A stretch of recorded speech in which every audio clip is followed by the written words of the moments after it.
चिरां जिल्ला जितु UPPL बेनि मावथिफोरनि जे माने मोनसे मेल सावरायनाय जादों थांनाय इलेक्सनफोराव जोंनाव मा गोरोन्थि थालांखो मा गोगा जालांखो आरो जों मा मावनांगौ फैगौ एसेम्बलि इलेक्सनखौ लानानै बेखौनो लानानै सावरायदों मोजां जादों बहुत माने बुरजा वार्कारफ्रा बाहाय दिनै बाहागो लानानै बेखौनो दिन्थिदों दा UPPL दाबो सिगाङाव जेरै गोहोगोरामोन बिदिनो गोहोगोरा जानानै दं चिरां आरो क'क्राझाराव UPPL नि रिजाल्टआ जों लुबैनाय बादि जायाखिसै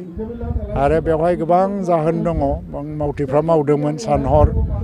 रायजोफ्राबो भट होदोंमोन नाथाय बेवहाय माखासे गोबां राजनैतिक दलफ्रा माने ज'यैनो मोनसे षड़यन्त्र खालामलायनानै बिथांमोना जोंखौ दिनै मोनसे मोजां रिजाल्ट मोननो हायै बादि खालामना होदों जों जेननो गोनां जानायनि खारनफ्रा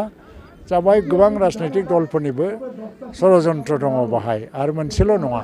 जों हारसिङै जुजिदों आरो गुबुनफ्रा ज'यैनो जोंनि एगेन्स्टआव षड़यन्त्र खालामदों दा आं सानो फैगौ बिधान सभा इलेक्सन बा एसेम्बलि इलेक्सना जिहेतु जागोन माबायाव मार्चनि जोबनायहालागैनो हयथ'बा जाहैनोबो हागौ नङाबा एप्रिलनि प्रथम सप्तायावनो जानो हागौ बा इलेक्सननि नटिफिकेसनफ्रा फेब्रुवारिनि लास्टफ्रावनो फैनोबो हागौ बिनि थाखाय जों प्रिपारेसन नांगौ आरो दा BTC आव गासै प्राय माने 10टा 11टा कमप्लिट एसेम्बलि सिटआ गोग्लैयो आरो पार्शियेलि माखासे गोग्लैयो बे हिसाबै प्राय माने 14टा सिट गोग्लैयो होननानै जों मिथिगौ बयबो आरो जिहेतु दा जोङो काउन्सिलाव BJPजों एलायन्सआव मोनसे काउन्सिल गभर्नमेन्ट दागासिनो दङ दा एसेम्बलियाव BJPजों जों एलायन्स खालामा बेखौ हानजायाव दिनैसिमबो रायलायनाय जायाखै आरो जुदिও एलायन्स जायोबाबो जे BTC ओनसोलाव 10टानिफ्राय 11टा सिटखौ UPPL दला गेलेनानै गावनि आखायावनो जों देरहासार जानो थाखाय जों खामानि मावगासिनो दं बेवहाय जों कमप्रमाइज खालामनांगौनि बाथ्रा गैया